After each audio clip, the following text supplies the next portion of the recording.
সবাইকে সবাইকে অনেক ভালোবাসা আমার তরফ থেকে। সানডে মর্নিংয়ের স্পেশাল ব্রেকফাস্ট। এখানে মটরগুলোকে আমি সিদ্ধ করে রেখেছি, আলু আর নারকেল কুচি কুচি করে কেটে রেখেছি। এখানে পেঁয়াজ, রসুন, আদা বেটে রেখেছি, আর দুটো পেঁয়াজ এখানে আমি কুচি কুচি করে কেটে রেখেছি। বাকিটা আমি এখন বসিয়ে তোমাদেরকে দেখাবো। পাশে থাকবে, এভাবে আমাকে সাপোর্ট করবে।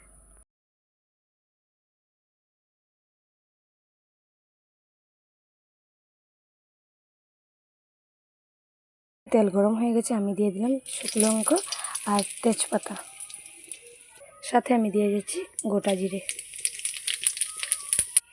এখন আমি দিয়ে দেবো এখানে আলুগুলো কেটে রেখেছিলাম, সেগুলো হালকা হালকা ফ্রাই করে নেব।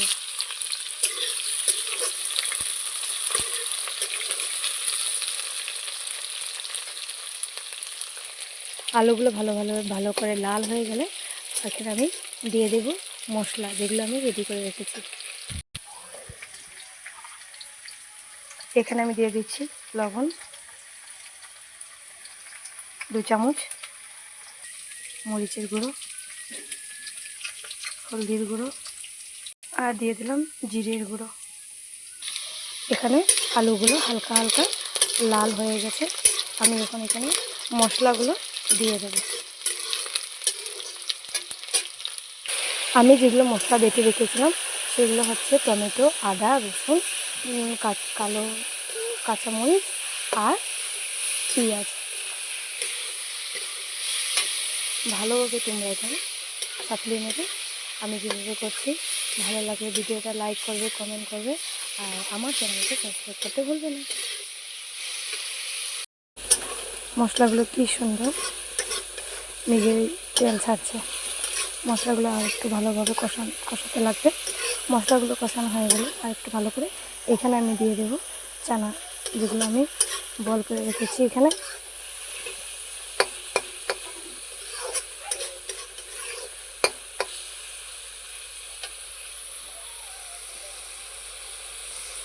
দিয়েছি, চানাগুলো দিয়ে আমি এখানে ভালো করে নাড়িয়ে নেব।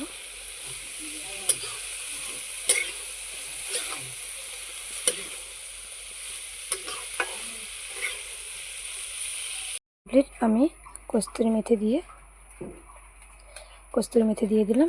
কস্তুরি মেথি দিয়ে অল্প নাড়িয়ে নিব, তারপরে নামিয়ে দেব। আর তোমরা চাইলে অল্প সামান্য চিনিও দিতে পারো, চিনি দিলে একটু টেস্টটা একটু আরও ভালো লাগে। কীরকম হয়েছে, কীরকম লেগেছে ভিডিওটা কমেন্ট করবে একটা, যাতে আমার খুব ভালো লাগে। লাভ ইউ সবাইকে, অনেক ভালোবাসা রইল আমার তরফ থেকে। Bye bye, Radhe Radhe.